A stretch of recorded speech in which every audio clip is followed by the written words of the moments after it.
A esposa simples e o segredo de 50 bilhões alto. Nunca, nunca julgue um livro pela capa, porque essa capa simples pode estar encadernada no couro mais caro do mundo. O lustre sobre suas cabeças custava mais do que uma casa em um bairro de classe média alta. Mas Cleo Valente nem sequer notou isso. Seus olhos, afiados e frios como brocas de ponta de diamante, cravaram-se na mulher do simples vestido de linho. Ele me disse que era casado, Cleo sibilou, sua voz um ronronar cruel. Mas ele nunca me disse que a esposa dele era um caso de caridade. Ela olhou para a mulher de cima a baixo. Diga-me, Adriana, você compra todas as suas roupas na caixa de doações da igreja? A mulher, Adriana, apenas a encarou, com o coração partido. Seu marido, Diogo, permaneceu em silêncio, encurralado. Mas o que Cleo não sabia, o que ninguém sabia, era que a mulher simples de quem ela zombava poderia comprar aquele prédio inteiro com seu troco. E o pai dela estava prestes a fazer um telefonema que transformaria o mundo de diamantes de Cleo em pó. O jardim e a gaiola de ouro Adriana Viana amava o cheiro de terra para vasos. Era terroso, real e descomplicado. Era tudo o que sua vida nos bairros limpos e estéreis do Morumbi, em São Paulo, não era. Ela estava de joelhos no modesto jardim, atrás de sua casa, de estilo colonial, de 4 quartos. Suas mãos livres de anéis, exceto por uma simples e fina aliança de ouro, trabalhando o composto na terra. Seu cabelo castanho claro estava preso em um coque desgrenhado e um traço de terra manchava sua bochecha. Ela usava uma camiseta desbotada da USP e calças de linho que já viram dias melhores. Ela era, por todas as aparências, completamente e absolutamente intranscendente. Um elegante BMW Série 7, preto, parou na entrada. Seu motor um rosnado baixo e descontente. Diogo Guzmão saiu, parecendo o homem que a Forbes estava desesperada para perfilar. Seu terno era um Tom Ford feito sob medida, seu relógio um Audemars Piguet, e seu cabelo estava perfeitamente penteado. Ele olhou para a esposa e um pequeno e familiar músculo de sua mandíbula se contraiu. "Adriana!" ele chamou, sua voz tensa. Ele não se aproximou, simplesmente afrouxou a gravata verificando seu telefone. "Temos jantar com os Junqueira esta noite às 8. Adriana cobriu os olhos com a mão, sorrindo. "Eu sei, querido. Só estou terminando. Pensei em usar o vestido azul. Aquele que você gostava." Diogo suspirou. Um som de pura exasperação. "O vestido azul? O de algodão?" Ele esfregou as têmporas. "Adriana, este é o jantar do Marco Cavalcante. A esposa dele usará um Oscar de la Renta. Você quer que eles riam de mim? Você ativamente gosta de nos fazer parecer assim?" Ele gesticulou vagamente para ela, para o jardim, para toda a cena. O sorriso de Adriana desapareceu. "Diogo, é só um jantar. Pensei que eles queriam me conhecer." "Eles querem conhecer a esposa de um futuro sócio," ele vociferou. "Eles querem ver que eu venho de um bom, que eu tenho um sistema de apoio, não uma jardineira. Eu não pretendia ser cruel. Ou talvez pretendesse. Ultimamente era difícil saber. Diogo Guzmão era um homem afogado em ambição. Ele era vice-presidente sênior em uma implacável firma de desenvolvimento imobiliário, a Cavalcante em Filhos, e estava a um passo de ser sócio. Ele havia subido na vida, vindo de uma formação de classe média em Campinas, e estava apavorado que alguém visse o campineiro nele. Ele havia se casado com Adriana 5 anos antes. Ele a conheceu quando ela era voluntária em um refeitório social, um evento que sua antiga empresa havia patrocinado por relações públicas. Ele ficou cativado por seu espírito gentil, sua falta de artifício. Ele achou a simplicidade dela refrescante, um limpador de paladar das mulheres exigentes e de alta manutenção com quem costumava sair. Ele perguntou sobre a família dela, e ela disse: "Ah, meu pai está na logística. Ele vive muito discretamente." Diogo havia imaginado uma vida confortável de comando médio. Ele havia imaginado a simplicidade. Mas agora, 5 anos depois, a simplicidade dela parecia uma pesada âncora em seu pescoço. Estava o atrasando. "Apenas use o cartão Neiman Marcus que eu te dei", ele disse, esfregando as têmporas. "Compre algo de seda e, por favor, faça algo com seu cabelo." Ele se virou e entrou, com seu telefone já colado na orelha. "Sim, acabei de chegar." Não, ela está encantada, absolutamente encantada. Nos vemos às 8. Adriana permaneceu de joelhos, a terra úmida se sentindo repentinamente fria contra sua pele. Ela olhou para suas mãos manchadas de terra. Ela não havia mentido para Diogo. Seu pai, Júlio Viana, estava na logística e vivia discretamente. O que ela havia omitido era que a Viana Lemos Marítima, a empresa que seu avô fundou, era um dos maiores impérios privados de transporte e logística do planeta. Seu pai, Júlio, era um recluso, um multimilionário fantasma que não era fotografado há 20 anos. Ele vivia discretamente em uma ilha privada autossuficiente na costa de Fernando de Noronha. E Adriana, sua única filha, era sua única herdeira. Ela havia fugido daquela vida. Ela havia visto o que a riqueza fazia, a paranoia, a opulência doentia, o vazio. Ela queria apenas uma vez ser amada por ser Adriana. Não pelo nome Viana, não pela lista da Forbes. Ela havia conseguido seu desejo. Diogo a amou.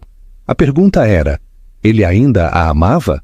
Ela entrou, tomou banho e olhou para o cartão American Express Centurion Black que ele havia deixado sobre a bancada de mármore. O pai dela o havia dado a ela. Diogo presumia que era um daqueles cartões de alto limite para pessoas com bom crédito. Ele não tinha ideia de que não tinha limite algum. Ela colocou o cartão de volta em sua simples carteira de couro e foi para o guarda-roupa. Ela pegou o vestido de algodão azul. Era simples, sim, mas também era um Osklen, uma designer conhecida pelo luxo discreto e sustentável. Um vestido que custava mais do que o terno de Diogo. Ela o usaria porque gostava dele. O Repompte, no Le Waldor. O restaurante Le Waldor era o tipo de lugar que não tinha preços no menu. Suas paredes eram silenciosas. Sua iluminação era projetada para fazer todos parecerem bonitos, e o ar zumbia com o som tranquilo e aterrorizante do dinheiro antigo. Diogo estava no inferno. Adriana, fiel à sua palavra, havia usado o vestido azul. Ela parecia adorável, seu cabelo preso em um coque simples e elegante, seu rosto quase sem maquiagem. Mas para Diogo ela parecia uma criança. Marco Cavalcante e sua esposa, Isabela, já estavam na mesa. Marco era um urso de homem, todo falsos sorrisos e olhos de tubarão. Isabela era uma mulher esguia conservada em Chanel e cinismo. "Diogo, que bom te ver!" Marco trovejou apertando sua mão. Seus olhos deslizaram para Adriana.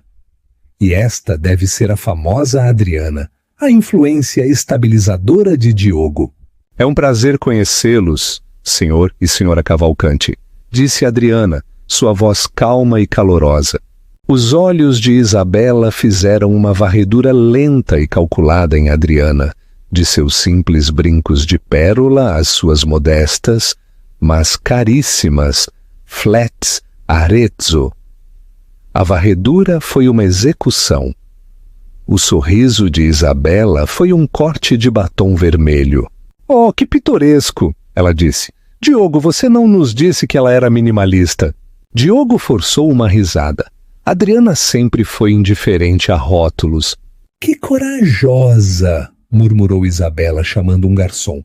Uma garrafa do Petrus 98. A menos que... Adriana, você bebe? Ou é tudo água da chuva e chás de ervas? O vinho é delicioso, obrigada, disse Adriana, imperturbável. Ela estava acostumada com mulheres como Isabela. O mundo de seu pai estava cheio delas. O jantar foi um pesadelo. Diogo tentou falar sobre seu último projeto, um desenvolvimento massivo de alto risco à beira-mar. Marco Cavalcante parecia evasivo, mas a verdadeira atuação foi de Isabela. Estou no conselho da Gala do Museu de Arte de São Paulo, MASP, este ano, anunciou Isabela, girando seu vinho de $6.000 a garrafa. É tão entediante as pessoas que você tem que deixar entrar agora, os influencers. Ela estremeceu. Adriana, o que você faz? Perguntou Marco, virando-se para ela. Diogo diz que você gosta de jardinagem. Eu sou voluntária no Abrigo Mulheres do Centro, disse Adriana, e administro um pequeno fundo de doação para a agricultura sustentável. Oh, um fundo? Disse Isabela, animando-se. Qual o BlackRock? É privado, disse Adriana simplesmente. A Fundação Helena. Isabela e Marco trocaram um olhar. Era um olhar de desdém instantâneo. Um fundo privado, um hobby. Era um código para a garota rica desempregada com um fundo fiduciário. Eles a haviam rotulado como menor, insignificante. Diogo sentiu seu rosto queimar.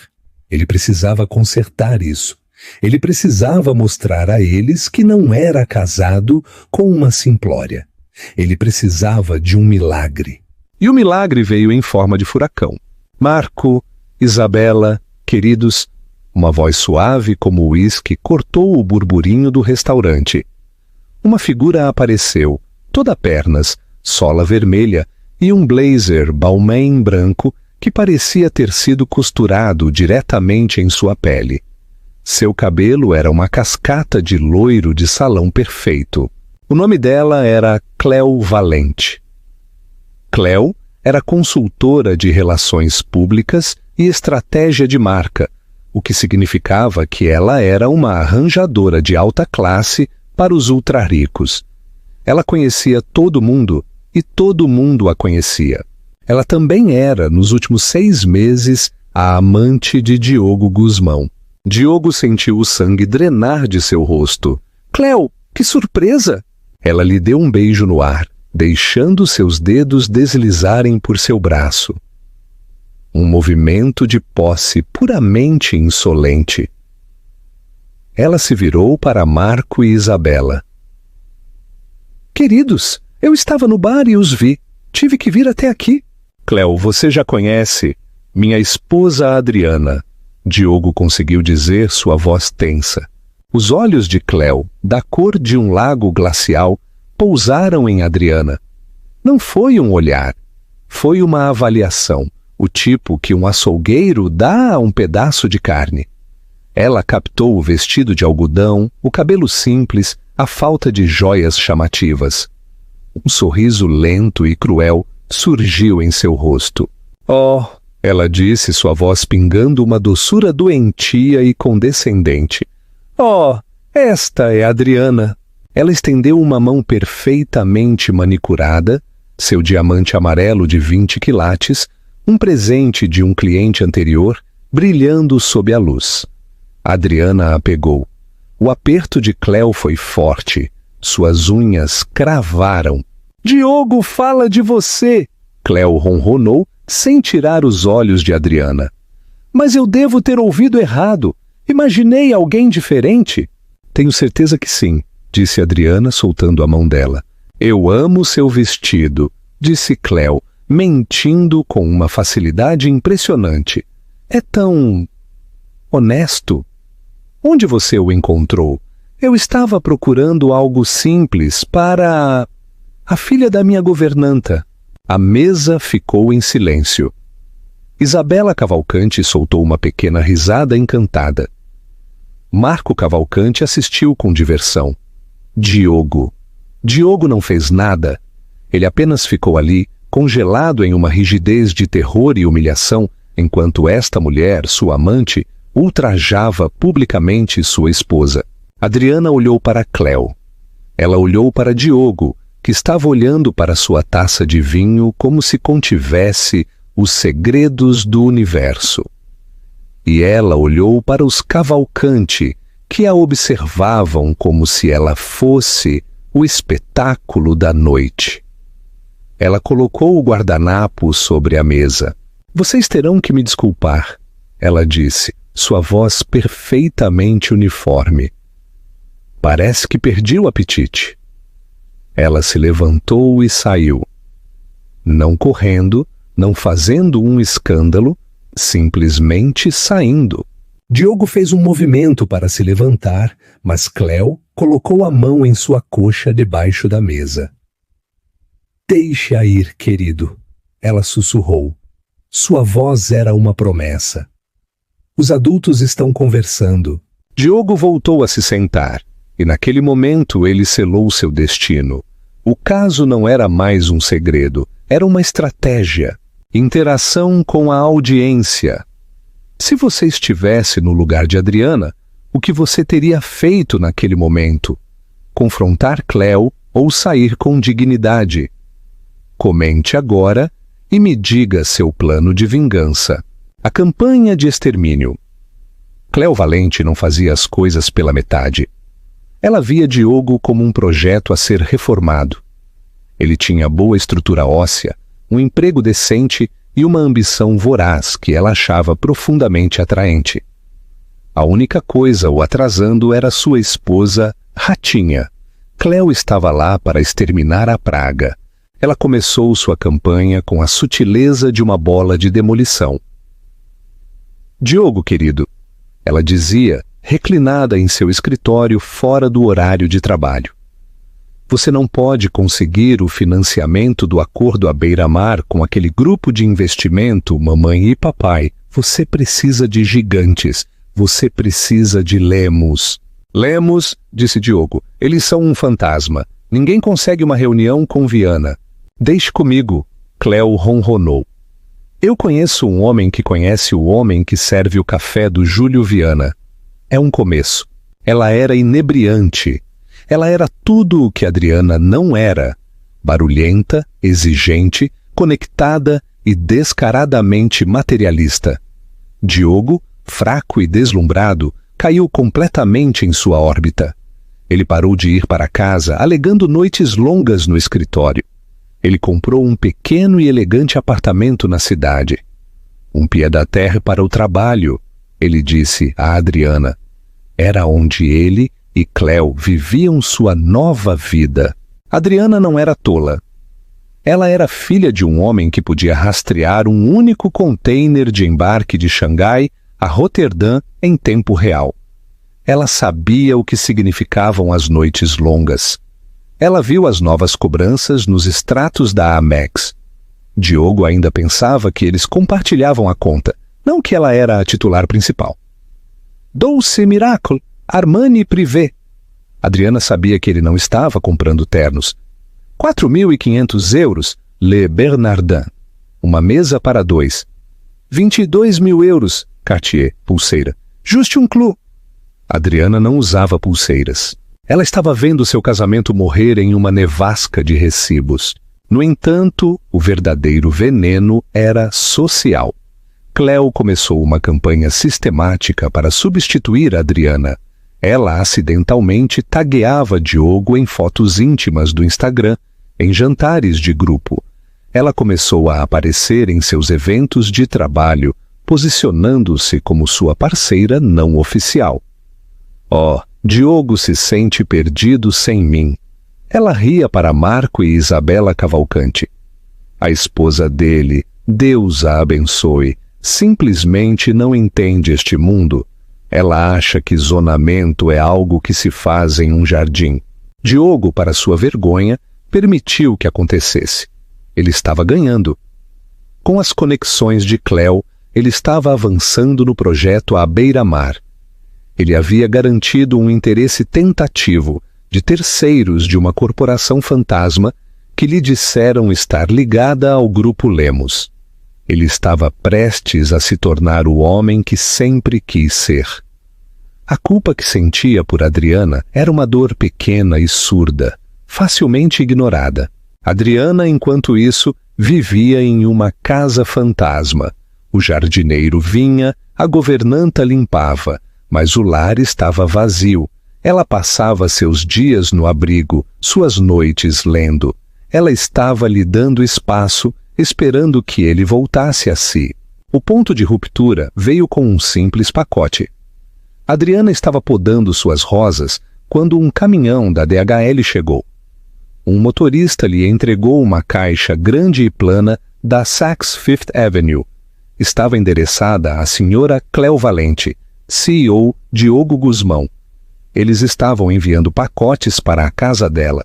A mão de Adriana, firme e segura, não tremeu. Ela assinou tranquilamente o pacote, o levou para dentro e o colocou na ilha da cozinha. Ela pegou uma tesoura e cortou cuidadosamente a fita. Dentro, embrulhado em camadas de papel de seda, havia um vestido. Um impressionante vestido Versace, prateado sem costas. Escondida no papel de seda, havia uma pequena nota escrita à mão com o papel timbrado de Cleo Valente. Querido Di, isso será perfeito para o jantar de premiação. Mal posso esperar para todos nos verem. Você, eu e este vestido. É a hora. Beijos. C. A seda, jantar de premiação do Sindicato Imobiliário. Era na próxima semana. Era a noite mais importante da carreira de Diogo. Ele seria homenageado como estrela em ascensão e levaria Cleo. Adriana ficou na cozinha silenciosa e ensolarada, o vestido brilhante e vulgar derramando-se sobre a bancada de mármore. Isso não era uma noite longa. Isso não era um jantar de trabalho. Isso era uma declaração. Isso era uma nova esposa. Ela sentiu uma certeza fria e calma se instalando sobre ela. A dor ainda estava lá, uma profunda rachadura tectônica, mas por cima havia uma camada de puro gelo glacial. Ela dobrou o vestido, colocou-o de volta na caixa e a lacrou com fita adesiva. Então ela fez algo que não fazia há 5 anos. Ela pegou seu telefone e discou um número que não estava salvo em seus contatos, um número que ela sabia de cor. Tocou uma vez, 2 vezes, uma estranha conexão cheia de estática. Uma voz velha, tranquila e impossivelmente autoritária atendeu. Sim, pai, disse Adriana, sua voz embargada pela primeira vez. Sou Lia. Acho que preciso voltar para casa. Só por um tempo. Houve uma pausa. A voz do outro lado se suavizou, mas só um pouco. O Odisseia está reabastecendo em Salvador. Ele pode estar no Morumbi amanhã de manhã. Você estará pronta? O Odisseia não era um avião. Era um navio de apoio de 400 pés de seu pai, um iate que se parecia mais com um destroyer naval. Sim, disse Adriana olhando para a caixa da Saks. Sim, eu estarei. A noite do fantasma. O grande salão de baile metropolitano. Era um mar de smoking e lantejoulas. Era o jantar de premiação do Sindicato Imobiliário, a noite mais importante para os magnatas imobiliários de São Paulo e, por extensão, do mundo. E esta noite, Diogo Guzmão era o homem do momento. Ele estava de pé perto da grande escadaria com uma taça de champanhe na mão. Seu smoking, Tom Ford, ajustando-se como uma luva. Ele era, por todas as indicações, um sucesso. O projeto à beira-mar estava na linha de 5 jardas. Seu prêmio de estrela em ascensão era fácil, e em seu braço, estava Cleo Valente. Ela era uma visão no vestido Versace prateado. Era deslumbrante, elétrica, seus diamantes capturando a luz, sua risada ecoando. Ela estava agarrando seu braço, sua mão de unha vermelha possessiva. Ela era dele. Olha, querido, ela sussurrou, roçando seu maxilar. É aqui que você pertence, não em um jardim empoeirado com ela. Diogo assentiu, o champanhe e a adrenalina o deixando ousado. Adriana se fora. Ele havia chegado em casa 2 dias antes, a uma casa vazia, apenas uma nota na bancada da cozinha. Diogo, eu fui para a casa do meu pai por um tempo. Ele sentiu uma breve pontada de culpa. Número, alívio, era perfeito. Ela havia recuado em silêncio, sem drama, sem gritos, simplesmente quieta. Adriana se desvanecendo. Ele nem teria que lutar com ela pela casa. Ele simplesmente a deixaria ficar com ela. Ele estava avançando. Você tem razão, ele disse a Cleo, puxando-a para perto. Esta é a minha vida. Marco e Isabela Cavalcante deslizaram. Diogo, Cleo, vocês parecem perfeitos juntos. Isabela tagarelou, seus olhos aprovando o glamour de alta voltagem de Cleo. Simplesmente perfeitos. Nós também achamos, disse Cleo sorrindo. E então, a temperatura da sala caiu. O bate-papo perto da entrada principal não apenas acalmou, parou. Uma onda de silêncio se espalhou pelo salão de baile. Um vazio que se moveu em direção ao centro da sala. Diogo se virou. O que está acontecendo? Na entrada, uma mulher estava de pé. Ela não usava lantejoulas nem Versace. Ela usava um simples vestido preto de gola alta e manga longa. Era acres, sóbrio, elegante e custava mais do que todo o look de Cleo. Seu cabelo estava preso em um coque severo e brilhante. Sua única joia era a simples aliança de ouro em seu dedo anelar. Era a Adriana, mas não era a Adriana que ele conhecia. A esposa jardineira simples se fora. Esta mulher era régia. Ela parecia uma rainha, uma juíza. A taça de champanhe de Diogo escorregou. Meu Deus! A cabeça de Cleo se virou, seu rosto tão perfeitamente maquiado, contorcido em uma máscara de raiva pura e não adulterada. O que ela está fazendo aqui? Adriana começou a andar. Não em direção a Diogo, não em direção ao bar. Ela caminhou diretamente para a pequena seção VIP isolada, onde Marco Cavalcante, Diogo e Cleo estavam parados. À medida que ela se aproximava, as pessoas não apenas se afastavam. Elas se afastavam, parou a poucos metros. Ela olhou para Marco Cavalcante. Marco, Isabela, prazer em vê-los novamente. Marco Cavalcante, que havia construído seu império na base de bravatas, ficou sem palavras. Ele apenas assentiu, com os olhos arregalados. Adriana se virou para Diogo. Seus olhos não estavam zangados, não estavam tristes, estavam vazios. Diogo, Adriana, o que você está fazendo? Ele gaguejou. Você foi embora, você foi para a casa do seu pai. Eu estou aqui pelo meu prêmio. Você, seu prêmio?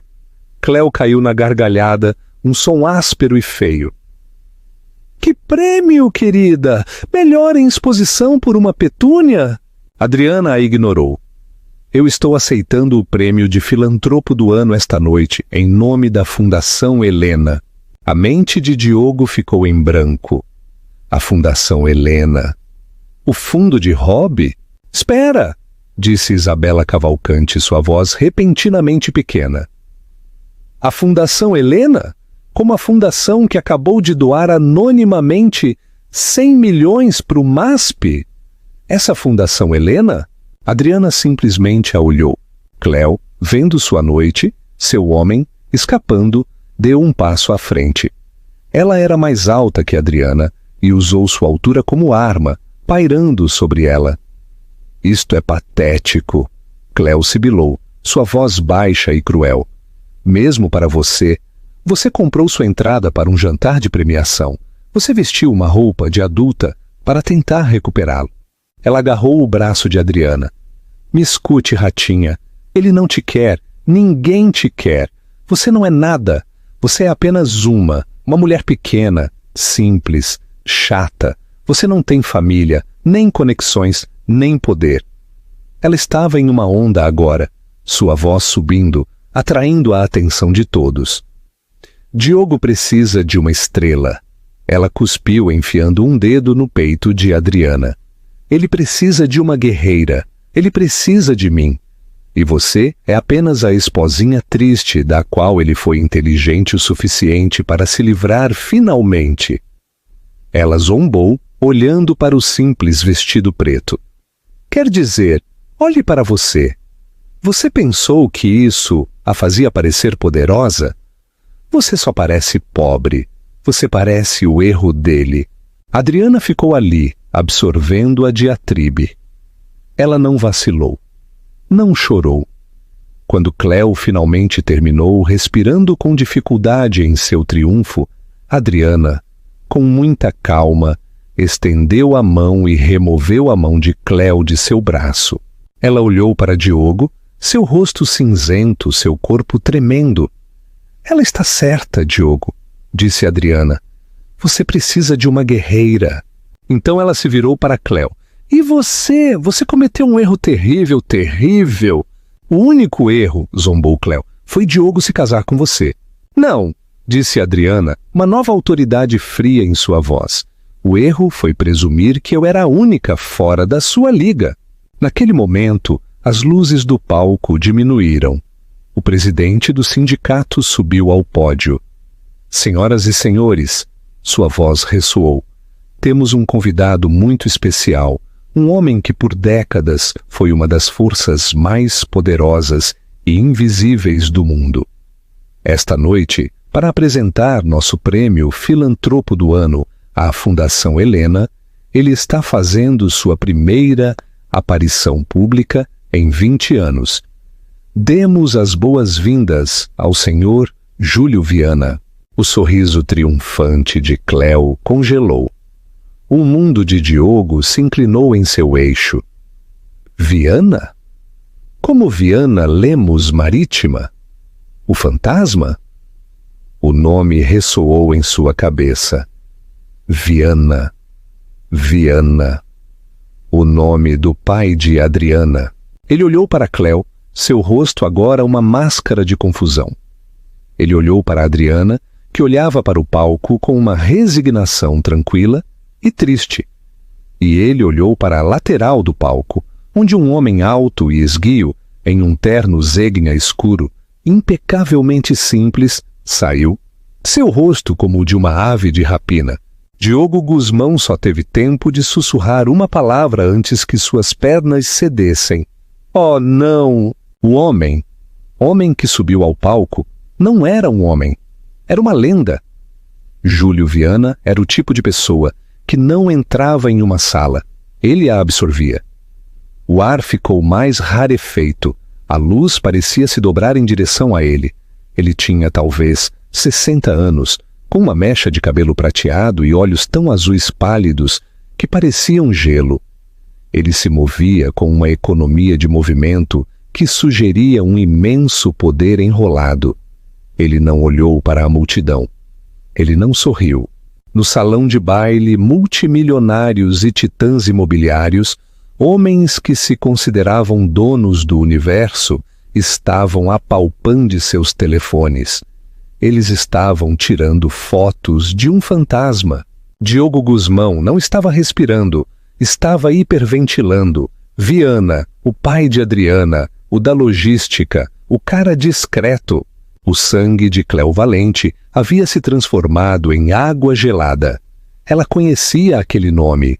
Todo mundo conhecia aquele nome. Era o nome que apoiava governos. Era o nome que possuía os portos aos quais o projeto à beira-mar de Diogo precisava desesperadamente ter acesso. Que prova é essa?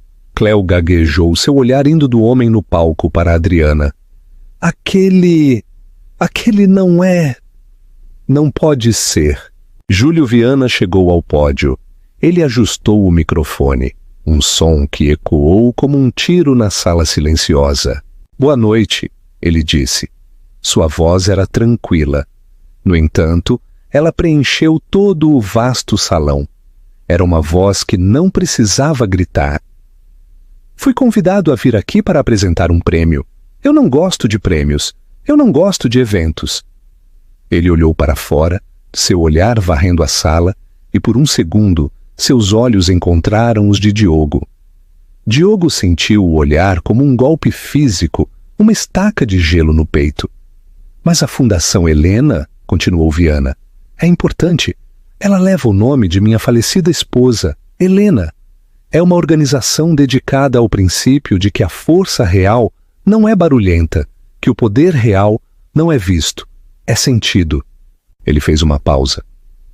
A fundadora e diretora anônima deste fundo de 50 bilhões é minha filha, uma mulher que durante toda a sua vida escolheu o serviço tranquilo acima do barulho da riqueza. Uma mulher que queria ser amada pelo que era, não pelo que tinha. Ele olhou diretamente para a Adriana. Adriana Viana! O nome atingiu a sala. Adriana Viana. Isabela Cavalcante soltou um pequeno grito abafado e derrubou seu copo d'água. Marco Cavalcante parecia estar prestes a ter um ataque cardíaco. E Cleo? Cleo estava tremendo. Seu rosto, há pouco tão cheio de veneno, era agora uma máscara côncava de terror primário e abjeto. Por favor, disse Júlio, minha filha Adriana. Adriana passou por Cleo e Diogo, que estavam congelados como estátuas em uma Pompeia de sua própria criação. Ela não olhou para eles. Ela subiu os degraus e parou ao lado de seu pai. Ele a beijou na testa. Zombam da sua simplicidade, Lia? Ele sussurrou só para ela. Eles zombam porque não podem comprá-la. Adriana pegou o pesado prêmio de cristal. Ela se aproximou do microfone. Obrigada, sua voz clara e forte. Obrigada, pai. Ela olhou para a sala. Meu pai está certo. Eu sempre preferi a tranquilidade. Eu acredito que o que você faz importa mais do que o que você veste. Que seu caráter é mais importante do que suas conexões. Durante os últimos 5 anos eu estive conduzindo um experimento para ver se isso era verdade. Seus olhos encontraram Diogo. Meu marido, Diogo Guzmão. Diogo estremeceu como se ela o tivesse atingido. Ele não conhecia a extensão do negócio de logística da minha família. Eu queria que ele me amasse. Adriana, a jardineira, a mulher do simples vestido de algodão. Uma única lágrima traçou um caminho por sua bochecha. Ela não a enxugou. O experimento foi concluído. Ela olhou para Cleo Valente. Sua voz não se elevou. Não era necessário. Eu sou simples, eu sou descomplicada, eu não tenho conexões. Ela fez uma pausa, deixando as palavras flutuarem no ar. E você, Simona Valente, ela disse, você é uma juíza de caráter muito, muito ruim. Veja bem, você zombou da minha roupa, mas não percebeu que minha fundação é dona do banco que detém a dívida da Versace. Você zombou do meu hobby, mas meu hobby acabou de financiar toda a ala de câncer para a qual sua gala estava tentando arrecadar dinheiro. Ela direcionou seu olhar varrendo a mesa VIP. Todos vocês vivem em um mundo de aparências, vocês nadam em um mundo de poder, mas vocês nem sequer sabem o que é poder real. O poder real, disse sua voz baixando a um sussurro, é a escolha, e esta noite eu estou escolhendo. Ela olhou para o marido. Diogo, você está despedido. A mandíbula de Diogo caiu. O quê? Você não pode me demitir. Você não pode. Ele olhou desesperadamente para Marco Cavalcante. Marco Cavalcante estava olhando para Júlio Viana com o rosto coberto de suor. De fato, ela pode, disse Viana, aproximando-se do microfone novamente. A partir das 4:30 desta tarde, a Fundação Helena, através de uma subsidiária, concluiu uma aquisição alavancada da Cavalcante em Filhos. Minha filha é sua nova chefe, ou era. A sala explodiu. Diogo Guzmão desabou. Ele não desmaiou. Ele simplesmente se dobrou. Suas pernas cederam e ele desmoronou no tapete. Um monte de ambição arruinada, vestida em um smoking de 50 mil. Cleo Valente não desabou.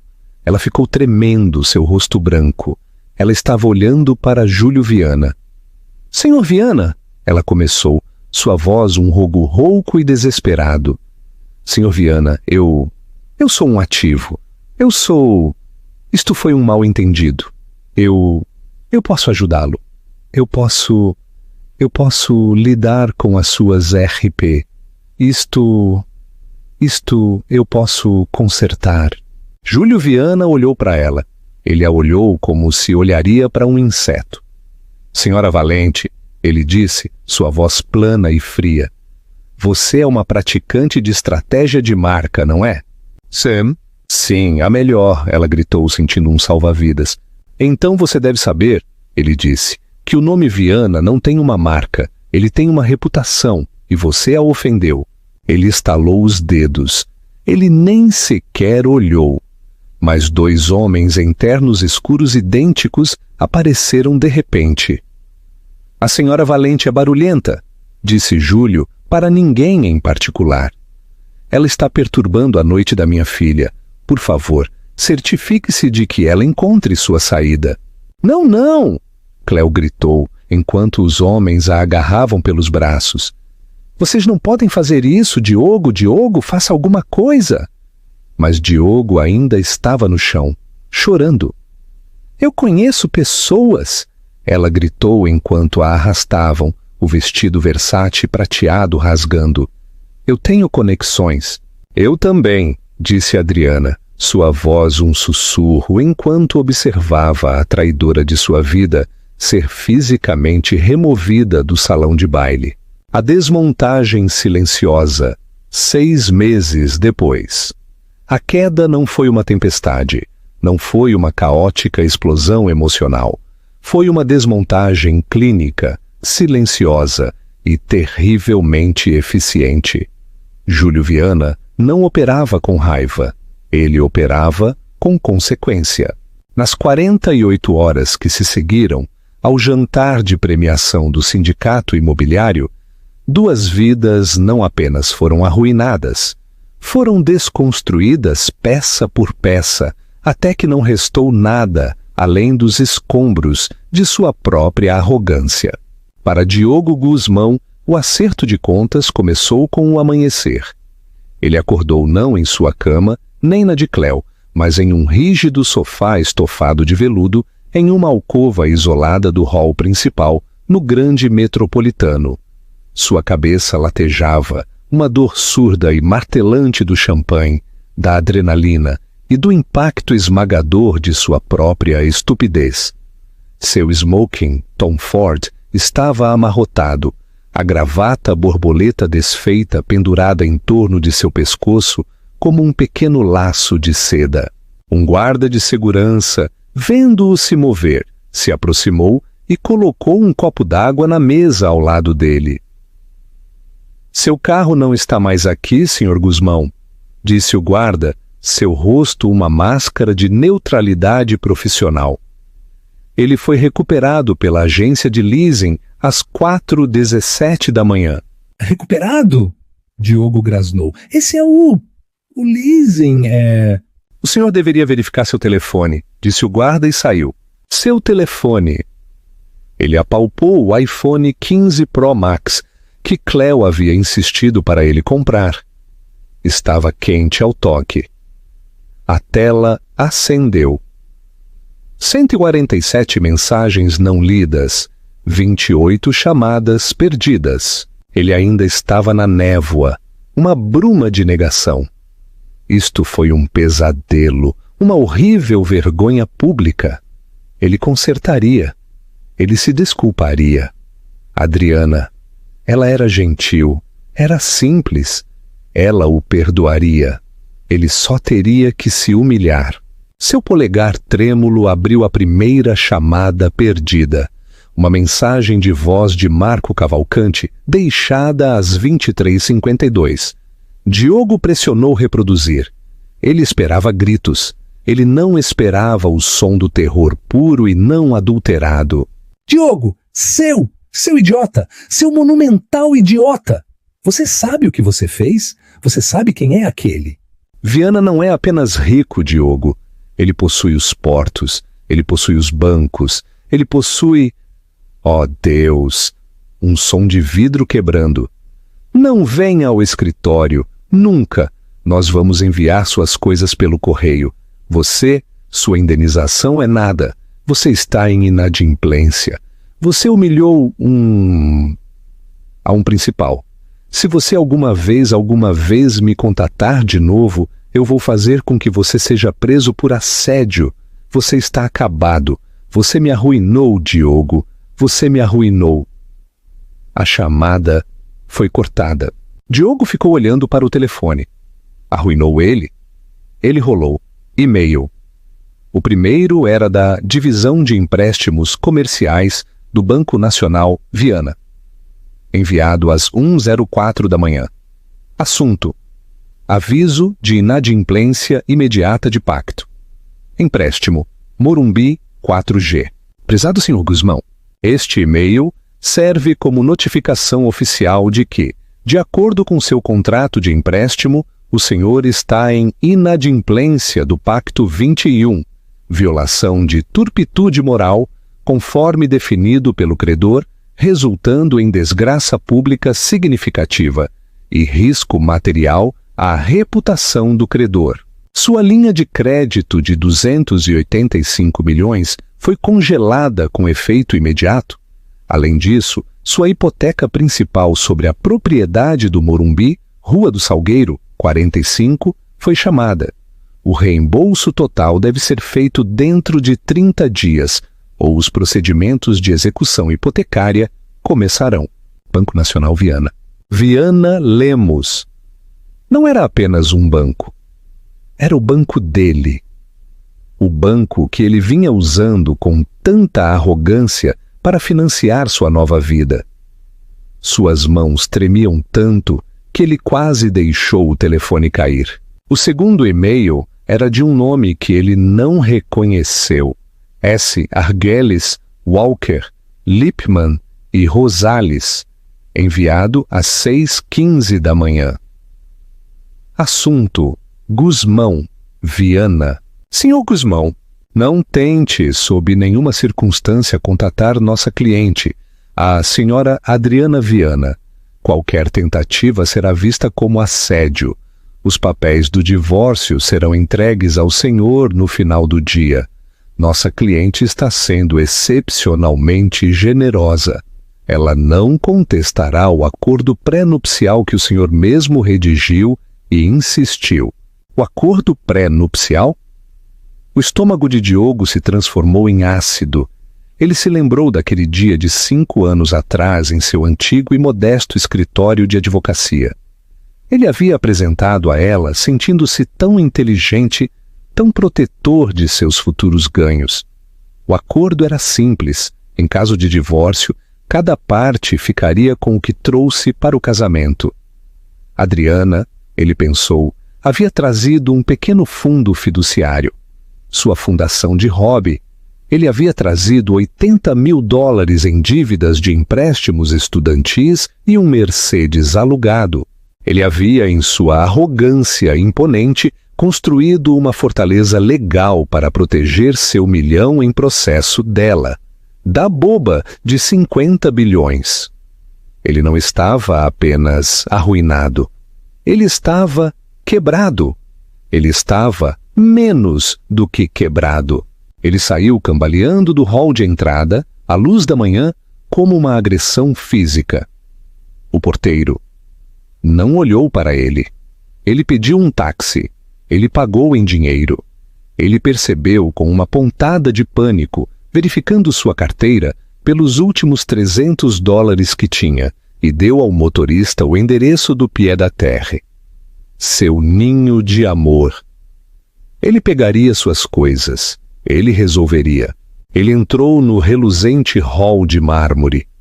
Miguel, o porteiro que havia embolsado os subornos de $100 de Diogo por 6 meses, estava na mesa. Ele não sorriu. Ele nem sequer levantou a vista. Senhor Guzmão, disse Miguel com voz plana. Miguel, eu preciso subir, disse Diogo, caminhando em direção ao elevador. Eu não posso permitir isso, senhor. Diogo parou. O quê? Eu moro aqui. Não, senhor. O senhor ficou aqui e o proprietário rescindiu seu acesso. O proprietário? Eu pago o aluguel. Não, senhor. O aluguel foi pago integralmente por 1 ano pela Fundação Helena. A partir das 7 da manhã de hoje, sua chave eletrônica foi desativada e o senhor foi catalogado como um risco de segurança de não admitir. Diogo ficou olhando. Atordoado, ele estava morando em seu apartamento. Ele estava tendo seu caso com sua amante em uma propriedade de sua esposa. A paciência pura, fria e calculada de tudo isso era horrível. Minhas coisas. Estão sendo embaladas, senhor. Serão enviadas pelo correio para seu último endereço permanente conhecido. A casa no Morumbi, a que o banco estava prestes a tomar. Ele estava, literalmente, na rua, com um smoking sujo e $300 no bolso. Os cheiros matinais da cidade, lixo quente, pretzels de carrinho de rua, gases de ônibus, o atingiram como um golpe físico. Esta era sua nova realidade.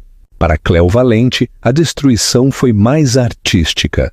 Ela acordou em sua cobertura toda branca, o vestido Versace, em um monte prateado rasgado no chão.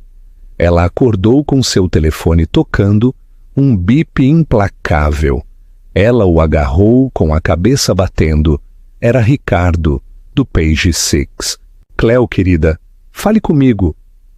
A voz de Ricardo estava eufórica. É verdade? Você foi removida à força? Nós temos fotos, Cleo. Fotos de você sendo arrastada.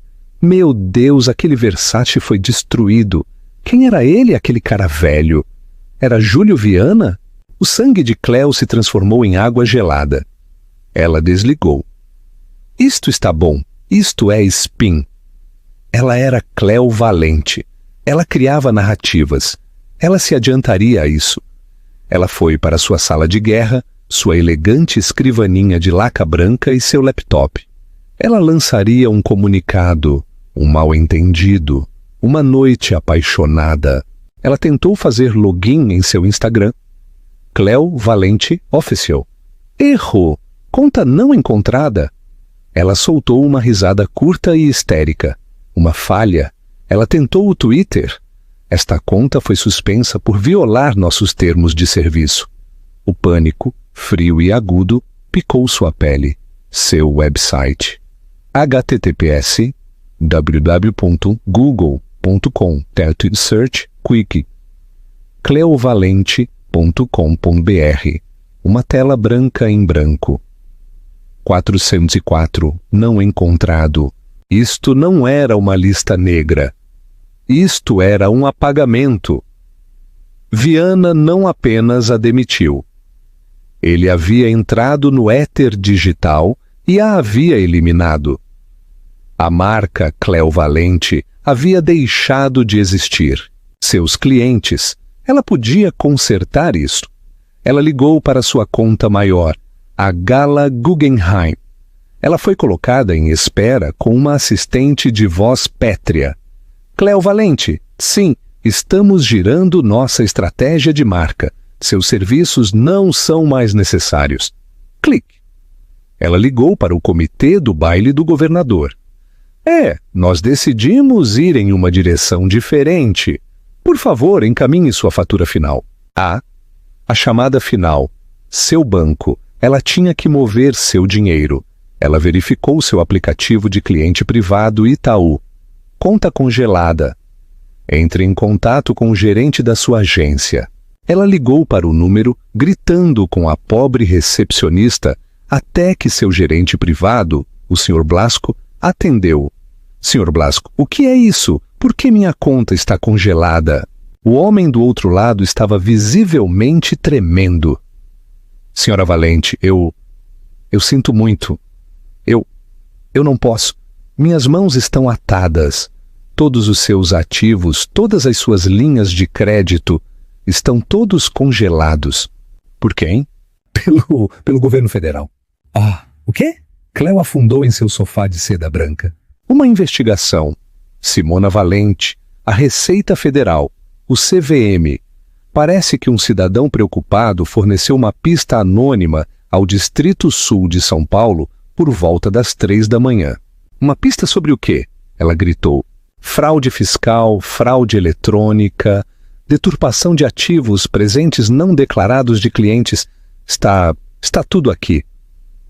Isto, senhora Valente, é muito detalhado. Era todo o trabalho obscuro de zona cinzenta que ela havia feito para construir seu império. Os presentes em dinheiro, as taxas de consultoria offshore, os presentes de clientes que ela nunca havia declarado como renda. Viana não a incriminou. Ele simplesmente a expôs. Ela olhou ao redor de sua cobertura branca e intocada. Os blazers Balmain no armário. Os 40 pares de Louis Vuitton. Eles não eram dela. Todos foram comprados com crédito alavancado com uma marca que acabara de se evaporar. Ela não era rica. Ela era apenas uma mulher que era boa em fingir. Ela era, em uma palavra, simples. E ela estava, em todos os sentidos importantes. Acabada. O fim e o começo. 6 meses se passaram. Nos círculos de elite de São Paulo, Londres e Hong Kong, o jantar de premiação do sindicato imobiliário não era mais apenas uma data no calendário. Era uma lenda, uma história de advertência, sussurrada em clubes náuticos e salas de comércio privadas. Eles a chamaram de A Noite do Fantasma. A noite em que Júlio Viana se materializou e, com poucas palavras tranquilas, evaporou 2 dos jogadores mais ambiciosos da cidade. O mundo havia seguido em frente, mas para os arquitetos da humilhação daquela noite, não houve seguir em frente. Houve apenas o depois. Para os antagonistas, as consequências foram tão públicas quanto sua ambição havia sido. A investigação federal de Cleo Valente foi rápida e brutal. Confrontada com provas irrefutáveis e meticulosamente organizadas de fraude fiscal, fraude eletrônica e renda não declarada, ela foi esmagada.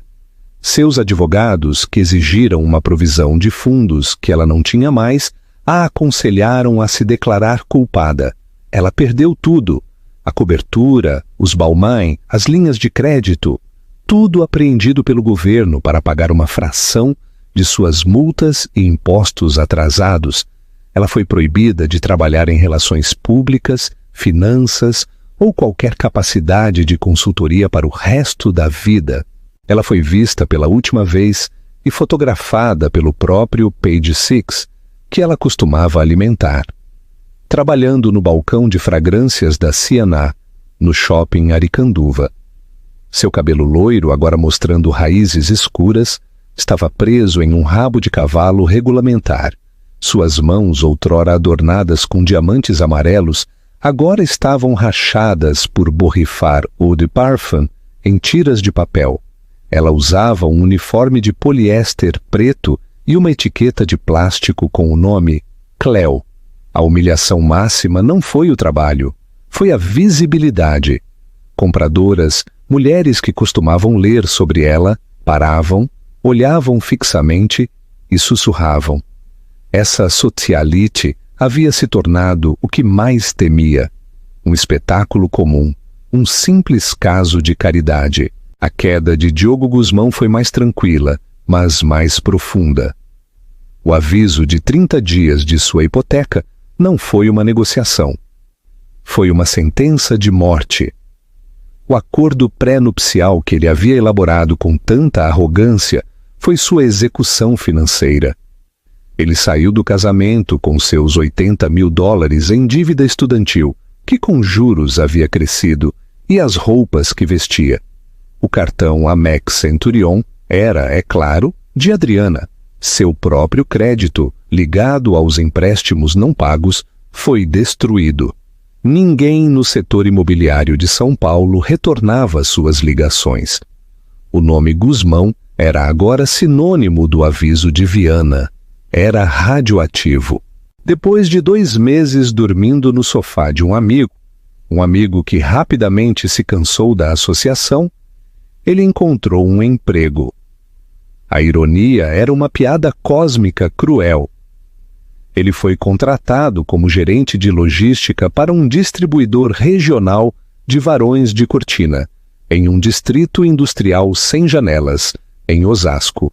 Ele lidava com planilhas em um cubículo apertado com luz fluorescente, rastreando as mesmas coisas das quais ele uma vez zombou. Ele havia se tornado sua própria falsa visão desdenhosa do pai de Adriana. Ele era um homem simples e tranquilo na logística. Ele passava suas noites em um pequeno e úmido estúdio, bebendo uísque barato e olhando para uma única foto em seu telefone. Adriana em seu jardim, rindo. Para a protagonista, o depois não foi um fim, foi uma ativação. Adriana Viana sentou-se à cabeceira de uma reluzente laje de obsidiana polida de 30 pés. Era uma mesa de conferências no 12º andar da Torre de Cristal, a sede norte-americana da Viana Lemos Marítima. Ela não era a esposa jardineira, nem era o anjo vingador do vestido preto acres. Ela era algo novo. Ela usava um suéter de cachemir simples, louro piana, cor creme e calças de linho sob medida. Seu cabelo estava preso. Ela parecia simples, mas era a simplicidade de uma lâmina. Em frente a ela, sentava-se a nova e aterrorizada suíte executiva, do que costumava ser a Cavalcante em Filhos. Ela não apenas comprou a empresa, ela a destrinchou, dissolveu e reformou como Grupo de Desenvolvimento Helena. "Bom dia", ela disse, sua voz tranquila. Mas a acústica da sala era tão perfeita que parecia que ela estava sussurrando no ouvido de cada um deles. "O projeto Beira-Mar está morto." Um homem chamado Tomás, um remanescente da velha guarda de Marco Cavalcante, pigarreou. "Senhora Viana, com respeito, esse projeto está 90% financiado. O zoneamento é claro, é um retorno garantido de 4 bilhões. Adriana olhou para ele, seu olhar não frio, mas clínico. "Tomás, você ainda está pensando em termos de lucro. Eu estou pensando em termos de função. Aquele projeto era um monumento ao barulho. Foi projetado para ser visto. Agora estamos no negócio de fazer." Ela clicou em um controle remoto. A tela gigante atrás dela se iluminou. Não era uma representação de torres de cristal. Era um mapa, uma comunidade. A partir de hoje, a Fundação Helena é a única investidora no Grupo de Desenvolvimento Helena. Não estamos mais construindo tumbas de luxo de 80 andares para capital estrangeiro. Estamos construindo uma comunidade, ela apontou. Toda a área à beira-mar, os blocos 1 ao 6, será moradia de renda zero, totalmente subsidiada pela Fundação. Os próximos 10 blocos serão moradias acessíveis de uso misto para professores, enfermeiras e artistas. O componente de luxo, ela disse apontando para uma única e elegante torre, será este, e 100% de seus lucros serão colocados em um fundo fiduciário intocável para financiar permanentemente o abrigo Mulheres do Centro. Tomás parecia que ia vomitar, Mas, senhora Viana, isso é filantropia, isso não é um modelo de negócios. Não, Tomás, disse Adriana levantando-se. Ela caminhou até a janela do chão ao teto, olhando para o minúsculo e intrincado mapa da cidade. É uma mudança de sistema. Meu ex-marido, ela disse com voz clara, queria ser visto.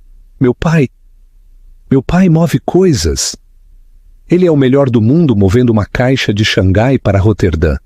Ele construiu um império sobre as coisas. Ela se virou, seus olhos varrendo seu novo conselho. Ela disse, vou mover sistemas. Ela havia tomado sua decisão. Ela ainda era em essência uma jardineira. Ela ainda amava o cheiro de terra para vasos. Mas ela havia aprendido uma lição crucial ensinada pelas víboras que ela havia convidado para sua casa. Você não pode simplesmente cuidar do seu pequeno pedaço de terra na esperança de protegê-lo da praga. Para que as coisas cresçam de verdade, você tem que controlar a água, você tem que garantir o sol, você tem que ser o clima. Adriana Viana, a esposa simples, havia terminado de cuidar do seu jardim. Ela estava prestes a terraformar toda a costa. Conclusão com chamada à ação, CTA, e conclusão significativa. E isso, queridos amigos, é o que acontece quando você confunde a tranquilidade com a fraqueza. Cleo e Diogo construíram suas vidas em superfícies brilhantes e ocas, e no segundo em que colidiram com algo real, algo sólido, todo o mundo deles se despedaçou. A simplicidade de Adriana não era uma falta de algo, era uma presença, era a confiança de alguém que não tem nada a provar porque possui tudo. Então, o que você acha? Adriana foi muito gentil por muito tempo ou seu movimento final e devastador foi a resposta perfeita? Deixe-me saber seus pensamentos nos comentários abaixo. Eu leio todos eles. Esta história é um lembrete para nunca julgar um livro pela capa, porque você não tem ideia se essa capa simples está realmente encadernada no couro mais caro do mundo. Se você amou este drama e esta reviravolta, por favor, você já sabe o que fazer. Dê um like naquele botão com força até ele ficar vermelho. Clique em compartilhar para enviar isso a alguém que precise de um lembrete de que uma vida de alto perfil nem sempre é uma vida feliz. E o mais importante, inscreva-se neste canal e toque naquele sino. Nós postamos histórias de karma, vingança e justiça toda semana e você não vai querer perder o que vem a seguir.